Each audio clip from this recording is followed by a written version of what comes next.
Okay, listen, before we get back into this discussion, let me go back up to that video again. Once again, so we can take a look at it, not necessarily in slow motion, but I want you to watch this because on the other side of the coin, where I'm saying, okay, we have to consider the fact that police, when they show up to work, okay, so somebody gets suited up, it's their profession, they're in the job of going out there and, making sure that they eliminate a threat, they've gotten proper training, they're outfitted with equipment, and then they get that telephone call and they show up and they go through the door. Now, I want you to watch. Don't watch the subject that gets murdered here. Watch the number of people that come through the door. Watch this. Now, there's the door right there. These guys are ready to go. It's a team sport at this point. Okay? Watch this. Get out from behind them! Hey, move! Come on! Oh my God, please God. I am.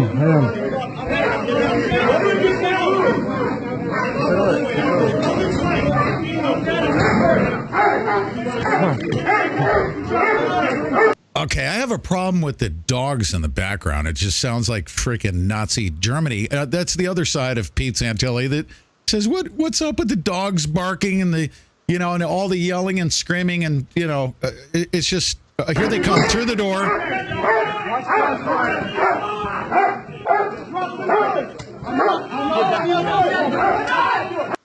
Here they are. 10 of these guys. How many cops are here? There's like 10 guys.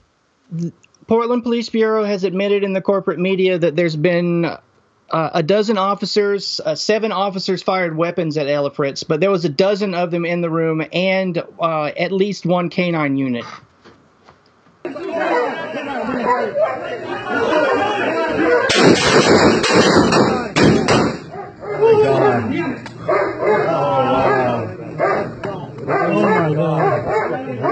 Crazy. I mean, so on the other side of it, I mean, do you need that many people? And we're armchair quarterbacking here, okay?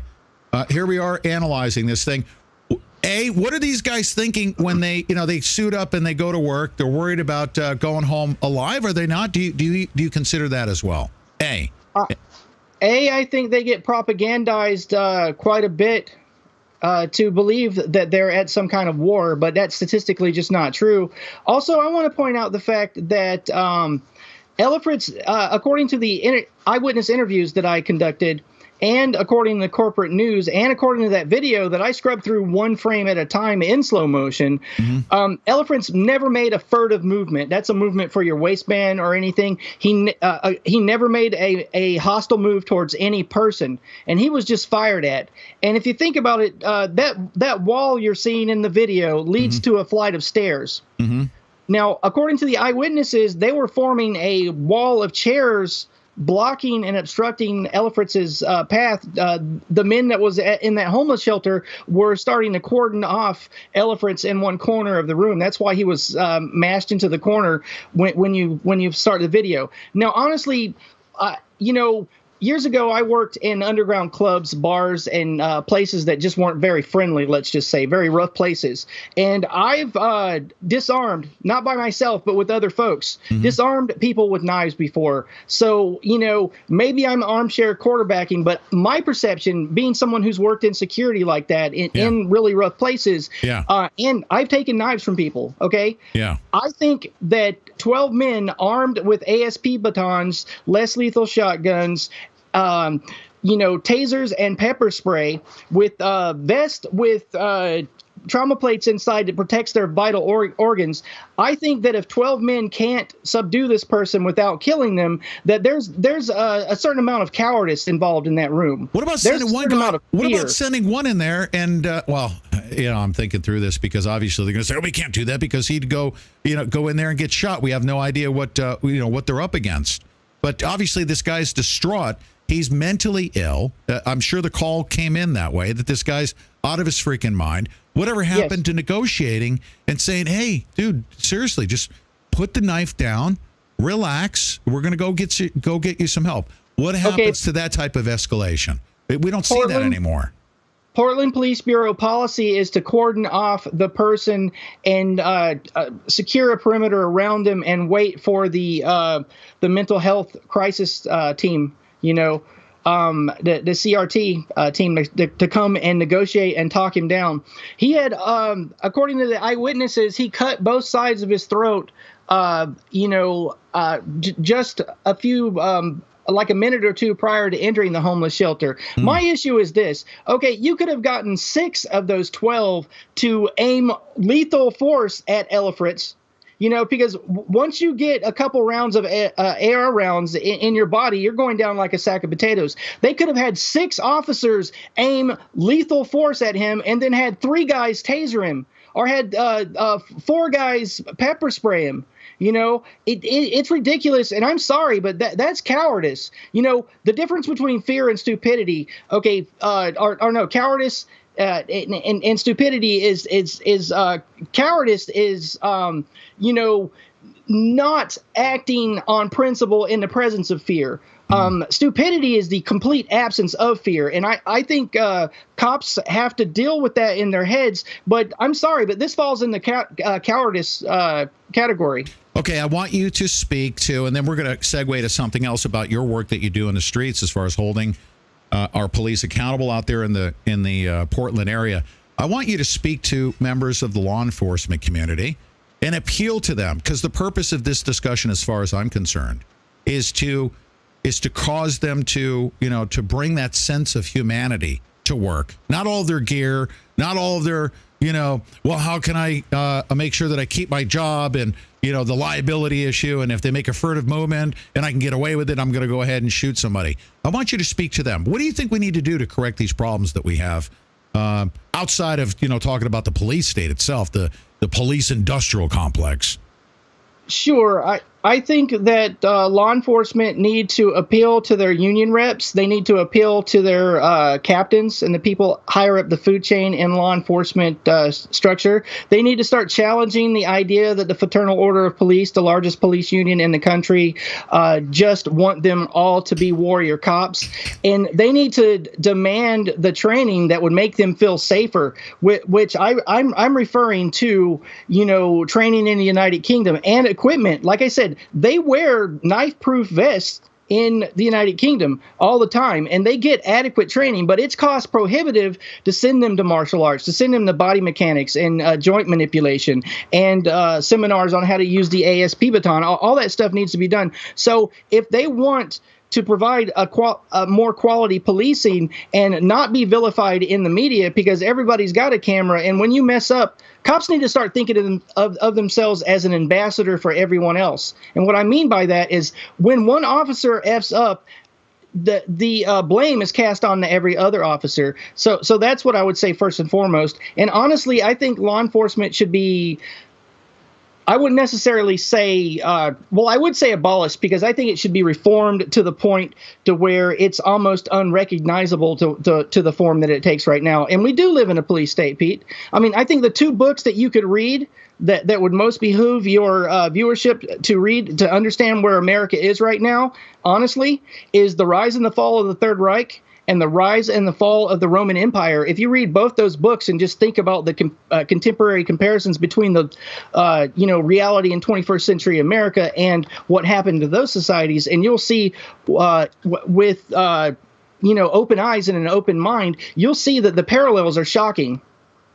They are. We're in some very, we've got a lot of crime. Okay, we do. That statistically, that's correct. We have a lot of crime that they're responding to, to keep us, to serve us and protect us, of course, and keep us safe from the criminals. But a lot of people, especially in the, the inner city, they have guns. They couldn't care less about registration of guns. There's a lot of gun crime here in the United States of America, statistically. So they're responding to it with a lot of equipment and a different attitudinally. All right, listen, let's segue, and I'll give you some final commentary in that regard if you want to. But your work here, and I'm going to go back up to the screen here. I'm putting up on the screen.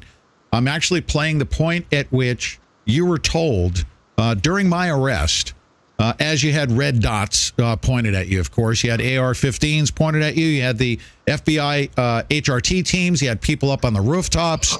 And you were asked to put your camera away. Let's listen to how you responded to that. Back up to the car. Okay. Back up to the car. Sir. Back up to the camera away right now. Put your camera away right now is being said by FBI HRT. I'm documenting, sir. Hey, you can document from the car. Okay, sure. I'll go into the car, sir. All right, thank you. I'm not going to put the camera away. Any firearms? No, sir. There's no firearms in the car, sir. Please don't aim the rifle at people. Aiming the rifle at you. This is a non-perimeter. This is a perimeter. Do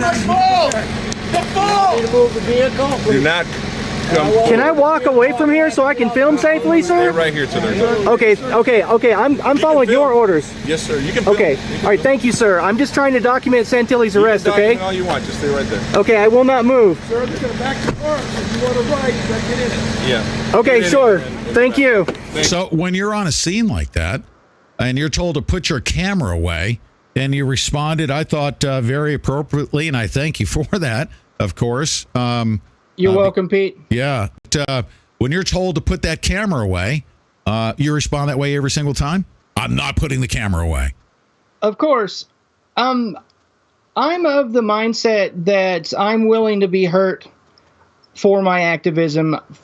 What I'm very cognizant of when I go out to these places like Malheur, when I go out to Standing Rock, when I go out to Ferguson, because I went out there and interviewed Mike Brown's mom. I interviewed people in the Canfield Green apartments. I go to areas of civil unrest. I divorce myself from the fear of the intimidation and myself possibly being hurt, and think of it that this way, Pete. I'm serving humanity. I think that cameras don't lie, and the technology is there. And in order for us to live in a better society, it's incumbent on the American people. There are no saviors. I'm sorry, but Obama's not going to save you. I'm sorry, but Trump's not going to save you. If America wants to live in a better society, we as a people have to stand up, and we have to understand and act on the fact that it's incumbent upon all of us to do something to make the world a better place. My avenue of activism is police accountability. That's why I spend the weekends on patrol, listening to police scanners, documenting what I can, and then that's why I go to these areas of civil unrest. So, I think of it in this way. I'm serving something greater than myself. When you were out at Malheur during this time in 2016, were you immersed in an absolute, total, complete police state? Did you see police everywhere? Absolutely. Well, we live in a police state in America. I mean, I know you agree with this, but let me tell your listenership or viewership how it works. You see, it's a floating police state. The federal government and local and state governments, only clamp down when there's an area, a hot spot that they need to put out. They think of civil unrest as like a fire they have to put out. And yeah, when there's a big event like Standing Rock, like Ferguson, like Malheur, there's a massive rush to militarize and over-police in that area until, quote unquote, the problem is taken care of. Right. And so government don't give themselves powers they don't intend on using. Yeah. And if you just look at NDAA and Patriot Act and all the other fun little amendments to that and the various versions of those two things, you see that we live in a police state. Yep. Mike BlueHair, Film the Police. You can find him on YouTube. He's on steemit. We'll provide all those links in today's episode. Great segment. The hour went by so fast. Mike BlueHair, I'm glad we covered both sides of the issue. Most importantly, if you are with a law enforcement agency, federal, county, local, we just wanted to appeal to your sense of humanity. We need to fix things. It needs to happen from your neck up as an individual. We'll be back right after the top of the hour news break.